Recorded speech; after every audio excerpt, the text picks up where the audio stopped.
नमस्कार, बिहार मिथिला न्यूज़ में आपका स्वागत है। मैं हूं मनोज। देखिए, जन सुराज की चर्चा अब जोर शोर से होने लगी है। सभी दल जन सुराज के कार्यक्रमों को बारीकी से अध्ययन कर रहे हैं कि आखिर ये जन सुराज करना क्या चाहता है। कोई इसे बी टीम बता रहा है बीजेपी का, तो कोई कह रहा है ये मुसलमानों के वोट बैंक को अपने तरफ लाने जा रहा है।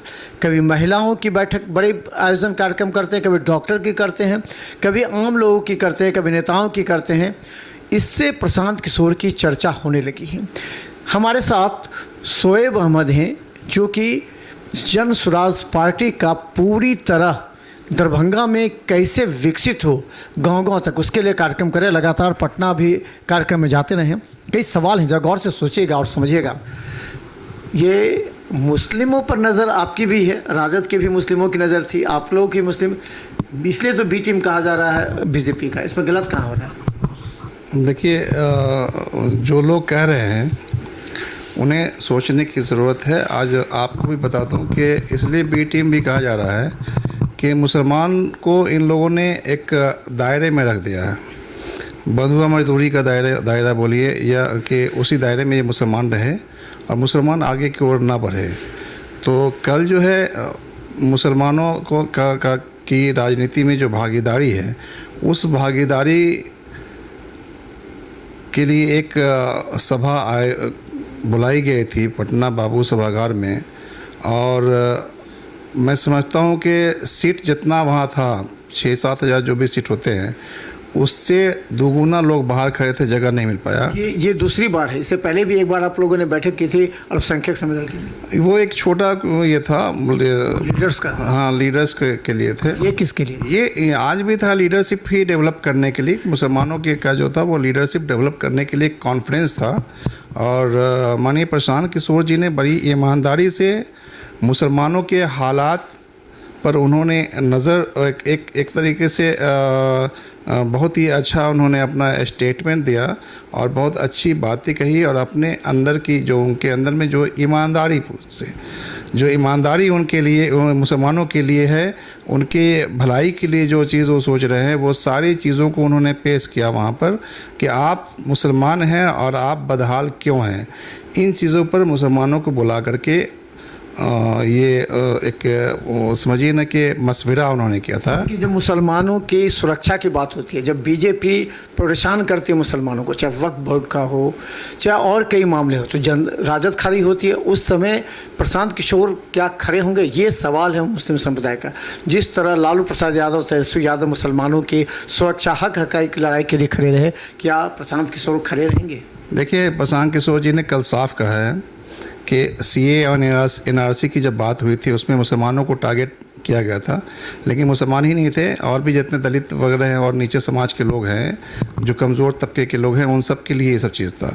मुसलमानों के अंदर में राजनीति की समझ पैदा करने के लिए प्रशांत किशोर जी आए हैं। सच्चाई है कि आपको जब राजनीति की समझ आएगी और राजनीति में जब आपकी भागीदारी होगी, तो आपको इन सब चीज़ों का डर नहीं होगा, जिस चीज़ों से डराया जाता है।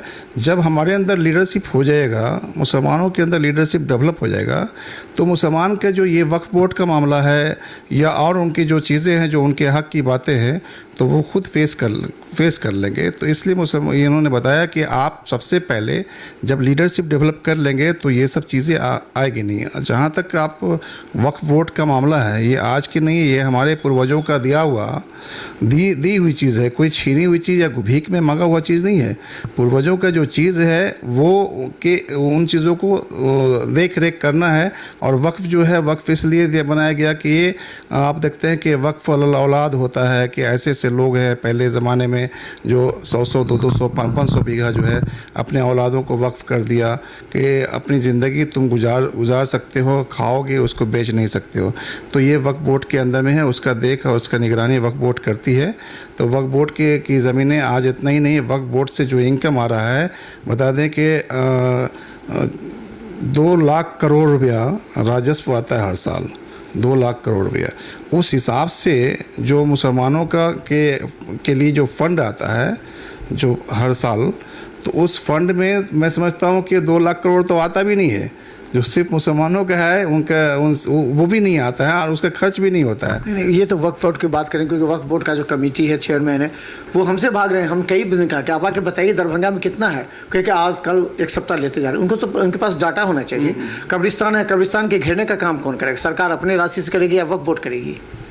देखिए, सरकार जो करती है, ये मैंने कहा कि हमारा वक्फ बोर्ड का ही इतना पैसा, इतनी राशि है जो पैसा आता है, ये काम तो सरकार का है कि इन चीज़ों को करना है। तो ये माइनॉरिटी मिनिस्ट्री ऑफ जो माइनॉरिटी है, तो उस माइनॉरिटी के उसी फंड से किया जाता है और आज से नहीं किया जा रहा है, उस ज़माने से किया जा रहा है। हमने ये बताया था कि वक्फ बोर्ड के पास में जो उनका जो इनकम है, उस इनकम के अनुकूल जो ये अल्पसंख्यक कल्याण है, उसमें अगर बोले कि उसका अगर 50% अगर दे दिया जाए, उसका यूटिलाइज हो जाए, तो ये सब कब्रिस्तान और जितनी चीज़ें हैं सब यूटिलाइज क्यों नहीं हो रहा? अच्छा, एक चीज़ जनरल सभी से हम पूछ रहे हैं, आपको मालूम है दरभंगा वक्फ बोर्ड की कितनी संपत्ति है, कितना उसका है? कभी आपको वक्फ बोर्ड ने अपनी कमेटी के मीटिंग में बुलाया, जबकि आप अच्छे यहाँ के माने जाते हैं, बुद्धिजीवी हैं? क्या यही चीज़ लोगों को नहीं बुलाया गया? हमने यही कमी, इसी चीज़ को प्रशांत जी उजागर कर रहे हैं ना, और मुसलमानों के अंदर कर रहे हैं कि आप अपने अंदर लीडरशिप डेवलप करो और अपनी सलाहियत पैदा कीजिए। आप उसमें आपके अंदर में लीडरशिप स्किल्स जो है वो आना चाहिए। आपको इसलिए नहीं बुलाया जा रहा है कि जो राजनीति करते हुए आ रहे हैं 30-35 साल से लोग, उन लोगों ने सिर्फ मुसलमान को ठगने का काम किया है, उनको अंधेरे में रखा। आज तक किसी को पता ही नहीं है। कुछ लोग जो है जिनको सिर्फ अपना बेनिफिट मिल रहा है, वो क्यों बताएगा? वो अपना काम कर रहा है, उसको जो कुछ करना है अपना रोटी सेक रहा है, तो हमें बताने की क्या जरूरत है? समाज को आगे ले जाने की क्या ज़रूरत है? हम तो सिर्फ मुसलमानों की बात नहीं कर रहे हैं, आप और भी आप जितने भी हमारे हिंदू भाई हैं, उन लोगों का भी वक्फ किया हुआ चीज़ बहुत सा है, तो उसकी भी जानकारी थोड़ी है। ये बताइए शोएब जी, मुसलमानों को डर इतना क्यों लग रहा है? और अगर डर लग रहा है तो किस बात का डर लग रहा है? और डर लग रहा है इससे राजद खड़ी है साथ में? बिल्कुल, ये डराया गया है। और डर मुसलमान, डर किसी बात का नहीं होना चाहिए। जो ईमान वाले लोग हैं उनको डरने की ज़रूरत क्या है? डर तो सिर्फ ऊपर वाले से होना चाहिए। डराया गया है कि अब डरा करके राजनीति की जा रही है। डर तो मैं समझता हूँ कि अभी तो भारतीय जनता पार्टी भी आई, उन्होंने तो बहुत कुछ ऐसा नहीं कर दिया कि मुसलमानों को लेकर के उल्टा कुछ भी हो गया। तो ये डराया जाता है कि तुम डर, जैसे 1990 से जब से अडवाणी जी को गिरफ्तार किया गया, तो मुसलमानों ने राजद को मसीहा मान लिया कि बाप रे बाप इतना काम कर रहा है कि ऐसे ऐसे आया था भड़काने के लिए, और ये जंग हो जाएगा, ये लड़ाई हो जाएगी। तो जो अमन पसंद लोग हैं मुसलमानों के अंदर में भी, हिंदुओं के अंदर में भी, वो लड़ना नहीं चाहते हैं।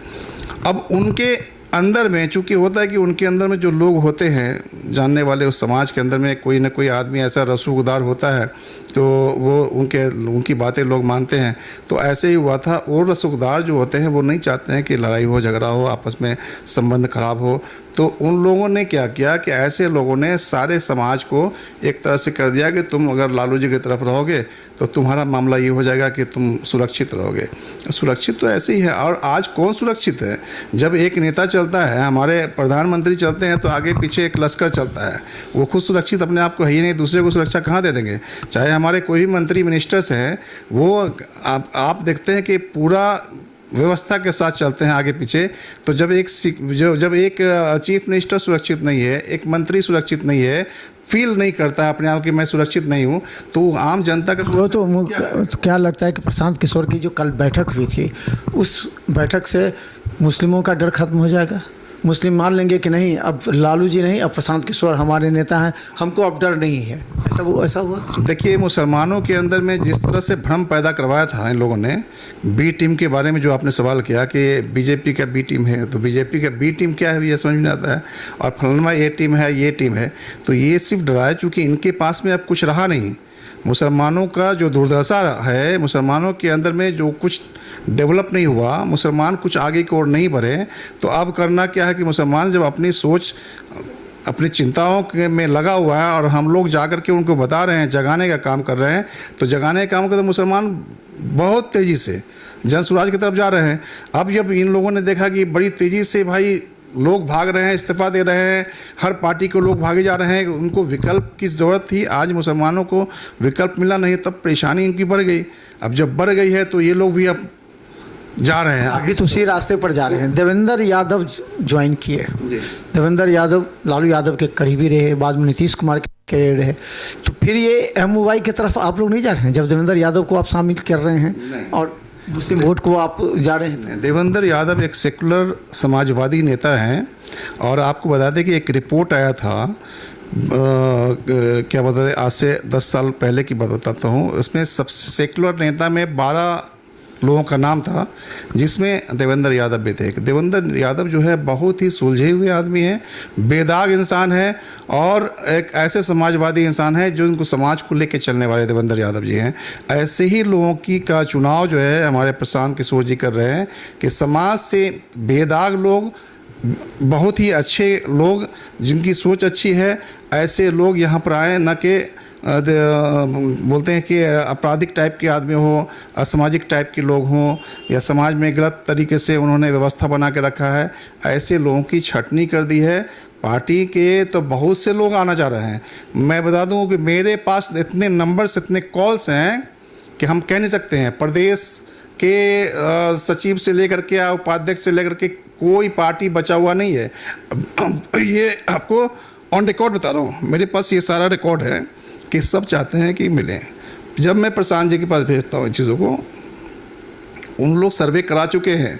जब वही हाल होगा कि ऐसे ही छवि के लोग आ जाएंगे, जनता के बीच हम अच्छे वादे करके आ रहे हैं, जनता को एक सुंदर राज देने का एक हम संकल्प लिया है कि एक सुंदर राज हम देंगे आपको। हम जनता में जो मेरे बच्चे बाहर हैं, जो प्लान कर चुके हैं, जो बच्चे करोड़ से ऊपर बच्चे बाहर हैं, हम उन सबको ला के यहाँ रोज़गार देंगे। तो हम ऐसे लोगों को प्रशांत जी खोज रहे हैं, तलाश कर रहे हैं, जो सभी समाज में अच्छे जो लोग हैं, काबिल लोग हैं, उस सब समाज से, सभी समाज से, दलित से, पिछड़े से, अति पिछड़े से, माइनॉरिटी से, स्वर्ण से, सब अच्छे लोगों को निकाल करके ला रहे हैं और ला करके बता रहे हैं कि आप अपना बिहार, अपना एक अच्छा सरकार बनाइए और सुंदर राज बनाइए। तो ऐसे लोगों को चुन रहे हैं। अच्छा, अंतिम सवाल, आप दरभंगा में माइनॉरिटी कम के लोगों से मिले होंगे, नेता से मिले होंगे, क्या लगता है उनका विश्वास लालू प्रसाद यादव से हट करके प्रशांत किशोर पर शिफ्ट हो रहा है? निश्चित रूप से मैं बता दूं कि बड़े बड़े ऐसे लीडर हैं जो पर्दे के पीछे ये स्वीकार कर चुके हैं वो दिल से कि नहीं, अभी सरकार जो बनेगी तो वो बनेगी जनसुराज की, और जनसुराज की सरकार इसलिए बन गई कि जनता वोट देती है और जनता मालिक है। वो एक अगर हम नेता हैं तो हम पूरे वोट के मालिक नहीं होते हैं। जनता अब जाग चुकी है, उसके अंदर ये समझ आ चुका है कि अब हम नहीं बर्दाश्त करेंगे, लोग उब चुका है चीज़ों से, और सरकार ये बदलना 90% जो समझदार लोग हैं उसमें 100% में 90% people of Bihar they want change. अच्छा, जाति जनगणना को लेकर के प्रशांत किशोर का क्या है? देखिए, अब जाति जनगणना की बात में प्रशांत किशोर जी की बात है तो प्रशांत किशोर जी कहेंगे, चूँकि वो बड़े सोच वाले लीडर हैं, मतलब कि एक अच्छे बता रहे होंगे ना कि जाति जनगणना सही है गलत है। जाति जनगणना के आधार पर तो उन्होंने कहा कि अगर हो गया है तो उस आधार पर तो लोग आ ही रहे हैं, बता ही रहे हैं कि आपका ये हक बन रहा है उस आधार पर। लेकिन अब जाति जनगणना का क्या मामला है तो प्रशांत किशोर जी के आज आरएसएस ने भी कहा कि जाति जनगणना सही है, होना चाहिए। आरएसएस आज एक्सेप्ट कर लिया कि जाति जनगणना सही है और जाति जनगणना होना चाहिए देश में। चलिए, तो अगर उन्होंने एक्सेप्ट कर लिया है तो होना चाहिए, तो अब होना चाहिए तो हो गया। अब होना क्या चाहिए, तो हो ही रहा है। अब जो लोग जिनको शायद उससे डर है वो नहीं कराएंगे। तो चलिए, हमारे साथ शोएब खान हैं जो काफ़ी मेहनत कर रहे हैं जन स्वराज को मजबूत करने के। तो जन स्वराज सबसे पहले जो मुस्लिम संप्रदाय के लोग हैं उनको विश्वास में लेना चाहती है, क्योंकि एक बड़ा 18% वोट बैंक मुस्लिम संप्रदाय का है। प्रशांत किशोर यादवों को भी चाहते हैं, दलित को भी चाहते हैं, सवर्ण को भी चाहते हैं, सबको लेकर के चलना चाहते हैं, क्योंकि अगर 10 से 20% वोट बैंक पर अगर उनका कब्जा हो गया तो वो चुनाव जीत सकते हैं। और इसे लेकर के एक अपनी रणनीति के तहत वो काम कर रहे हैं, क्योंकि प्रशांत किशोर खुद अपने आप को कई बार बड़े रणनीतिकार कह चुके हैं कि कई स्टेट में उन्होंने सरकार बनाई है तो कई स्टेट में सरकारें गिराई, और अब वो अपने जनसुराज का 2 अक्टूबर को जब गठन करेंगे तो नए प्रारूप के साथ कई IAS IPS कई बड़े राजनेता सभी आएंगे, और सभी की एक ही मंशा रहेगी कि प्रशांत किशोर टिकट दें। लेकिन प्रशांत किशोर सभी की बायोग्राफी सभी की समझेंगे, उसके बाद ही टिकट देकर के मैदान में उतारेंगे। सवाल सिर्फ एक है अभी जो हम चल रहे हैं, क्या सभी मुस्लिमों का विश्वास लालू यादव से हटकर प्रशांत किशोर पर आएगा? अगर ये बड़ी उपलब्धि हो गई तो प्रशांत किशोर अपने मिशन में शायद कामयाब हो जाएंगे। जी धन्यवाद। Thank you.